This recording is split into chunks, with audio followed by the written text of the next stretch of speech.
channel does not promote any violent, harmful, or illegal activities. All content provided by this channel is meant for an educational purpose. ফাঁকা বাড়ি পেয়ে প্রতিবেশীর বাড়িতে স্বর্ণালংকার ও নগদ টাকা চুরি করলো এক ব্যক্তি।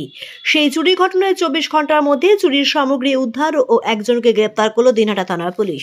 শনিবার দুপুরে দিনহাটা থানায় প্রেস মিট করে বিস্তারিত তথ্য জানালেন দিনহাটা মহকুমা পুলিশ আধিকারিক ধীমান মিত্র ও আইসি জয়দীপ মোদক। ধীমানবাবু জানান, গত 13 ফেব্রুয়ারির সন্ধ্যায় কোয়ালিদহ এলাকার বাসিন্দা পার্থ সরকারের প্রতিবেশীর বাড়িতে বিয়ে অনুষ্ঠানে যান। সেই সময় বাড়ি ফাঁকা পেয়ে প্রতিবেশী যুবক মনোজিৎ সরকার চুরির ঘটনা ঘটায়।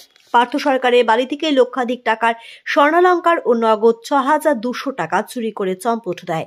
এরপর গতকাল 14 তারিখ দিনহাটা থানার চুরির ঘটনা জানিয়ে পার্থবাবু লিখিত অভিযোগ দায়ের করেন। সেই লিখিত অভিযোগের ভিত্তিতে তদন্তে নেমে দিনহাটা থানার পুলিশ ও এলাকার মনোজিৎ সরকারকে গ্রেপ্তার করে চুরির সামগ্রী উদ্ধার করে। আজ গ্রেপ্তার ব্যক্তিকে দিনহাটা মহকুমা আদালতে পাঠায় পুলিশ। দিন রাত্রে 1টা নাগাদ পার্থ সরকার এবং তার মিসেস আসেন থানায়। তারা অভিযোগ করেন যে তারা একটি নিমন্ত্রণ বাড়িতে গিয়েছিলেন। ফিরে এসে তারা দেখেন যে তাদের বাড়িতে পেছনের তালা কেটে, দরজার তালা কেটে তাদের বাড়ি থেকে ৬,২০০ টাকা এবং বেশ কিছু সোনার অলংকার চুরি গেছে।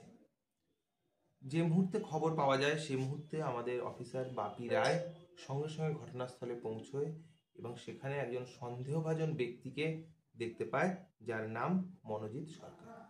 তাকে সেখান থেকে নিয়ে আসা হয় এবং থানায় জিজ্ঞাসাবাদ করবার পর যা যা জিনিস চুরি গেছিল সব জিনিসই আবার ফেরত পাওয়া যায়। সুতরাং প্রায় 1 ঘন্টার মধ্যে, কমপ্লেন জমাও পড়েনি, মানে মৌখিক কমপ্লেনের 1 ঘন্টার মধ্যেই আমরা সমস্ত অপহৃত জিনিসপত্র উদ্ধার এবং সেই সঙ্গে যে ব্যক্তি এই ঘটনা ঘটিয়েছিল সেই ব্যক্তিকে অ্যারেস্ট করতে সক্ষম হয়েছি।